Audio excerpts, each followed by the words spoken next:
কৃষক কৃষি তার উন্নয়ন সব নিয়ে আমাদের এই আয়োজন। বাংলার কৃষি, বাংলার কৃষি, বাংলার কৃষি। ফলবে ফসল, ভরবে গোলা, আরো বেশি বেশি।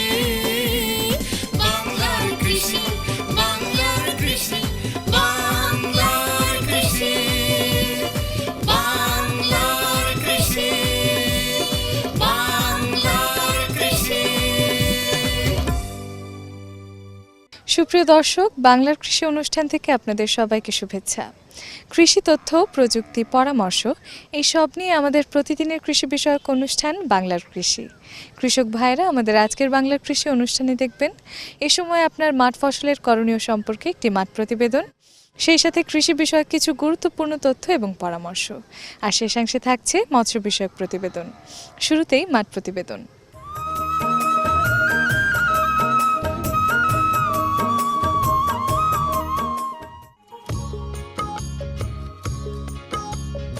বাংলাদেশে যতগুলো মিষ্টি জাতীয় ফল পাওয়া যায় তার মধ্যে সফেদা অন্যতম। সফেদা ফলে বিভিন্ন ধরনের খনিজ পদার্থ এবং ভিটামিন এ ও ভিটামিন সি পাওয়া যায়। আকারের ভিত্তিতে সফেদা বড় ও ছোট জাতের হয়ে থাকে। বড় আকারের সফেদা ওজনে বেশি বলে তা অর্থনৈতিক বিচারে বেশি গ্রহণীয়, কিন্তু স্বাদের দিক দিয়ে ছোট সফেদার কোনো তুলনা নেই। বিভিন্ন গবেষণা ইনস্টিটিউট সফেদা ফলের কয়েকটি উন্নত জাত উদ্ভাবন করেছে। এটি একটি সম্ভাবনাময় ফল। বাংলাদেশের মাটি ও আবহাওয়া সফেদা উৎপাদনের জন্য অত্যন্ত উপযোগী। সফেদা গাছ বহু বর্ষজীবী, ফলে একবার একটি গাছ রোপণ করলে তা হতে বছরের পর বছর ফল পাওয়া যায়। গাছ সাধারণত 30 থেকে 32 ফুট পর্যন্ত লম্বা হয়ে থাকে। বেলে ও বেলে দোআঁশ মাটিতে সফেদা ফল গাছ ভালো জন্মে। সফেদা ফলের চারা উৎপাদনের ক্ষেত্রে কলম পদ্ধতি সবচেয়ে ভালো। বীজ থেকেও গাছ জন্মানো যেতে পারে, তবে বীজ হতে সৃষ্ট গাছে ফল আসতে দেরি হয়। খামারে সফেদা চাষ করতে হলে 6 বাই 6 মিটার দূরত্বে গাছের চারা লাগানো যায়। সফেদা গাছ গরম সহ্য করতে পারে বলে সেচ না দিলেও গাছ বেড়ে উঠতে পারে। ভালো ফল পেতে হলে কিছুদিন পর পর হালকা সেচ দিতে হয়। এছাড়া কিছু সারও প্রয়োগ করতে হয়। সারা বছরই সফেদা গাছে ফল ধরে, তবে সেপ্টেম্বর হতে মার্চ পর্যন্ত সবচেয়ে বেশি ফল পাওয়া যায়। সফেদা ফল গোলাকার এবং কিছুটা লম্বাটে হয়। ফল পরিপক্ক হবার পর তা গাছ থেকে তুলে আনতে হয়, তবে গাছে পাকলে সেই ফলের স্বাদ তুলনামূলকভাবে বেশি হয়। সফেদা ফলের সবচেয়ে বড় শত্রু হচ্ছে কাঠবিড়ালি ও বাদুড়, তাই ফল পাকার সময় হলে বাদুড় এবং কাঠবিড়ালির উপদ্রব বন্ধ করার ব্যবস্থা নিতে হয়। অন্যথায় বেশিরভাগ পাকা ফলই এরা খেয়ে ফেলে। সফেদা ফল দিয়ে জ্যাম জেলি তৈরি করা যায়। এদেশি ফল চাষ করে আমরা ফলের অভাব পূরণ করতে পারি। প্রতিটি বাড়িতে একটি করে সফেদা ফলের গাছ লাগালে পরিবারের ফলের চাহিদাও বিরাট অংশে পূরণ হওয়া সম্ভব।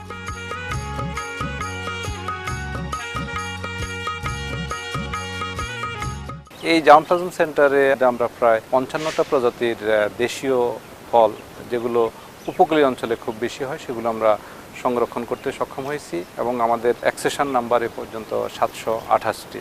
এই ফলটি এই এলাকায় খুব ভালো হয়। এই সফেদা গাছের একমাত্র গাছ যেটিতে রোগ এবং পোকার উপদ্রব অনেক কম, নাই বললেই চলে, এবং খুব সহজে এগুলোর বংশবিস্তার করা যায় কলমের মাধ্যমে।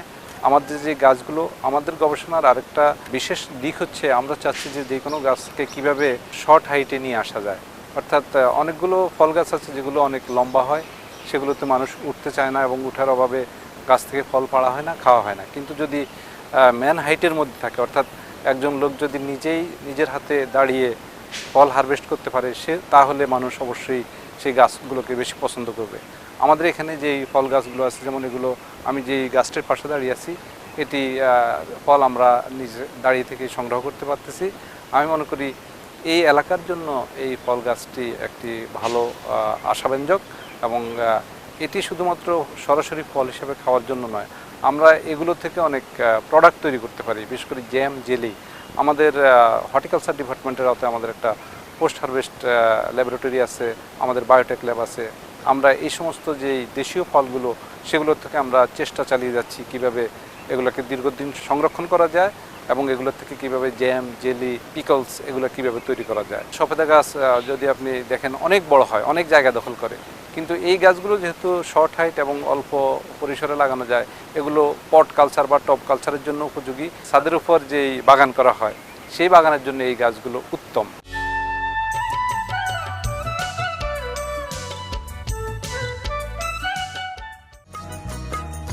বাংলাদেশে সারা বছরই কোনো না কোনো সবজির চাষ হতে দেখা যায়। বর্তমানে কৃষি প্রযুক্তি বিস্তার ঘটায় এই চাষ পদ্ধতিতে পরিবর্তন এসেছে। মিশ্র সবজি চাষ ঠিক এই ধরনেরই একটি প্রযুক্তি। মিশ্র পদ্ধতিতে সবজি চাষ করলে একসঙ্গে সব সবজির পরিচর্যা করা যায় বিধায় খরচ কম হয়। তাছাড়া একটির উৎপাদন শেষ হলে অন্যটির উৎপাদন শুরু হয়। এতে সবসময় কোনো না কোনো সবজি খেতে থাকে। তাছাড়াও কোনো সবজির উৎপাদন কম হলেও অন্য সবজির উৎপাদন দিয়ে কৃষক পুষিয়ে উঠতে পারে বিধায় সার্বিকভাবে লাভ বেশি হয়। একই মাঝে সবগুলো চাষ করা যায় বিধায় ঝামেলাও কম হয়। এখানে সিম, শসা, ঝিঙার একসাথে চাষ করা হয়েছে। সিমের জাত নলডক, শসার জাত শিলা এবং ঝিঙার স্থানীয় জাত ব্যবহার করা হয়েছে। এই ধরনের বিন্যাস ছাড়াও সুবিধামতো অন্যান্য সবজির মিশ্র বিন্যাসও হতে পারে।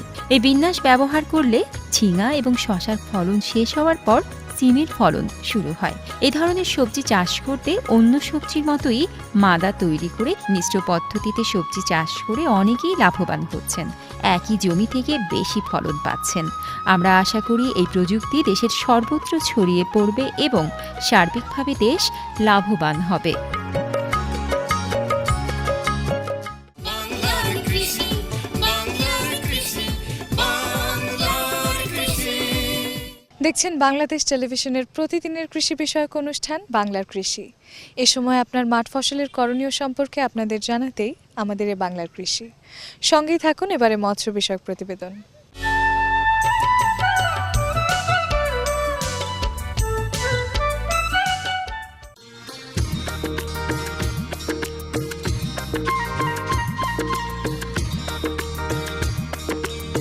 বাংলাদেশে নানান ধরনের মাছ পাওয়া যায়। এর মধ্যে পাঙ্গাস একটি সুস্বাদু মাছ। নেত্রকোনা জেলার নদীতে এক ধরনের পাঙ্গাস মাছ দেখা যায়, যা পাঙ্গাসের অন্যান্য জাত থেকে আলাদা।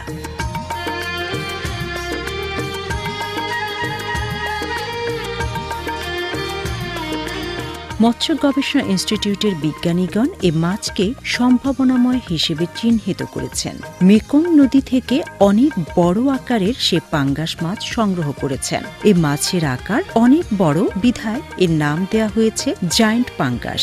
বিজ্ঞানীগণ এ মাছ নিয়ে ইতিমধ্যে গবেষণা শুরু করেছেন। 1 বছরের গবেষণায় দেখা গেছে মাছের বৃদ্ধি হয়েছে দৈর্ঘ্যে 5 ফুট, বেড়ে 3.5 ফুট এবং ওজন 60 কেজি। এই ধরনের বৃদ্ধি আর কোনো মাছে দেখা গেছে বলে মনে হয় না। বিজ্ঞানীদের মতে এই জাতের একটি পাঙ্গাস 4 থেকে 5 বছরে 300 কেজি ওজনের হতে পারে। বিজ্ঞানীগণ এ মাছের ডিম উৎপাদনের জন্য অক্লান্ত গবেষণা চালিয়ে যাচ্ছেন। তারা সফল হলে আগামী বছরই এ মাছের রেণু কৃষক পর্যায়ে দেওয়া সম্ভব হবে। এ মাছের পোনা সংগ্রহ করে কৃষকগণ চাষ করতে পারলে দেশের মাছ উৎপাদনে এক নবদিগন্তের সূচনা হবে। একটি মাছ ব্যবহার করে কমপক্ষে 50টি পরিবার খেতে পারবে। এটি দেশের জন্য আশীর্বাদ হিসেবে পরিগণিত হবে। আমরা আশা করি বাংলাদেশে এ দেশি পাঙ্গাস চাষের গবেষণা সফল হবে। এ মাছ চাষে বিপ্লব সূচিত হবে, উৎপাদিত হবে প্রচুর সুস্বাদু পাঙ্গাস, যা দেশের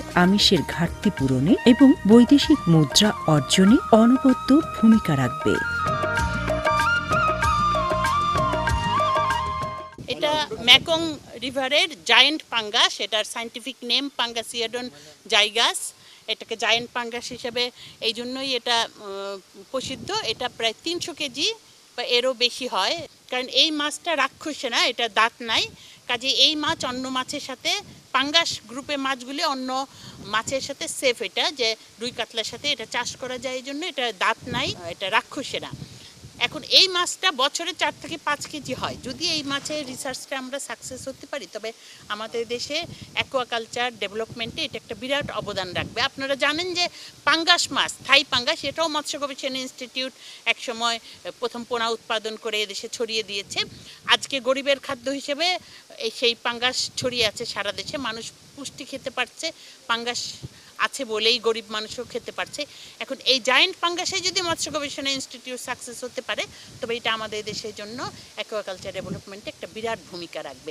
এই মাছটা যেহেতু অনেক বড় মাছ, এটা ডিমের পরিমাণও অনেক বেশি এবং এটা বছরে আপনার 4 থেকে 5 কেজি ওজন হয়, যেখানে থাই পাঙ্গাস বছরে 1 থেকে 1.5 কেজি ওজন হয়।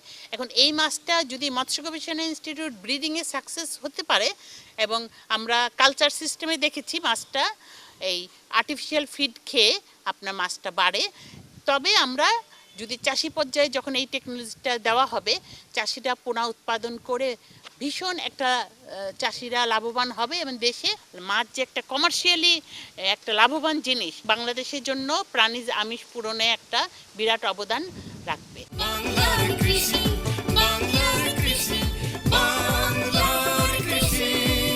কৃষক ভাইরা দেখছিলেন মৎস্য বিষয়ক প্রতিবেদন। এরই সাথে শেষ করছি আমাদের আজকের বাংলার কৃষি।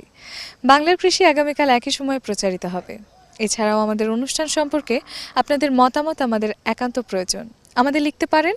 আমাদের লিখবার ঠিকানা: প্রযোজক বাংলার কৃষি, কক্ষ নং 222, বাংলাদেশ টেলিভিশন, টেলিভিশন ভবন, রামপুরা, ঢাকা। আমাদের ইমেইল নাম্বার banglarkrishi@ais.gov.bt। আমাদের ফেসবুক আইডি বাংলার কৃষি। আপনারা ইচ্ছা করলে আমাদের অনুষ্ঠানটি ইউটিউবেও দেখতে পারেন। আপনারা ভালো থাকবেন, সুস্থ থাকবেন, এই কামনায় শেষ করছি আমাদের আজকের আয়োজন। আল্লাহ হাফেজ। কৃষক কৃষি